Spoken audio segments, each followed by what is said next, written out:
एक बार एक किसान हर कभी आने वाले आंधी तूफान, ओलावृष्टि, तेज धूप इत्यादि से परेशान हो गया। क्योंकि कभी कभी फसल ज्यादा खराब हो जाती थी, इसलिए वह परेशान होकर ईश्वर से शिकायत करने लगा। किसान बोला, आप ईश्वर तो है लेकिन फसल को कब क्या चाहिए इसकी जानकारी नहीं है। जिसकी जरूरत भी नहीं होती है वह भी देते रहते हैं। इसलिए आपसे मैं विनती करता हूँ कि आप मुझे एक मौका दीजिए, मेरे कहे अनुसार मौसम कीजिए, फिर हम सब किसान अन्न के भंडार भर देंगे। ईश्वर मुस्कुराए और बोले, ठीक है, आज से तुम्हारे अनुसार मौसम रखूंगा।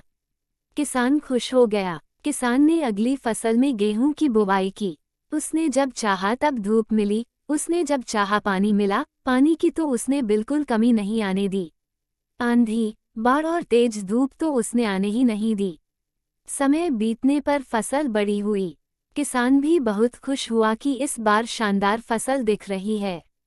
किसान ने मन ही मन सोचा कि ईश्वर को अब पता चलेगा कि अच्छी फसल के लिए क्या क्या जरूरी है। फालतू में ही किसान को परेशान करते रहते हैं। किसान फसल काटने के लिए खेत पहुंचा। गेहूं के पौधे की बालियों को हाथ लगाया तो उसके पैरों तले जमीन खिसक गई। उसने देखा कि किसी भी पौधे की बालियों में एक भी दाना नहीं था। किसान दुखी हो गया और बोला, हे ईश्वर, ऐसा क्यों हुआ? क्योंकि मैंने तो सब कुछ सही किया और सही समय पर किया। इस पर ईश्वर बोले, हे प्रिय किसान, ऐसा तो होना ही था, क्योंकि तुमने इन पौधों को बिल्कुल भी संघर्ष नहीं करने दिया। इन्हें ना तो तेज धूप में तपने दिया, ना ही आंधी का सामना करने दिया। इन्हें किसी भी प्रकार की चुनौतियों का सामना नहीं करने दिया।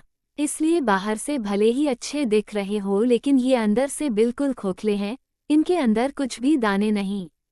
पौधे जब विभिन्न चुनौतियों का सामना करते हैं तो उनमें ऊर्जा पैदा होती है। यह ऊर्जा उनके अंदर सही सामर्थ्य पैदा करती, जिनके लिए वह बने हैं।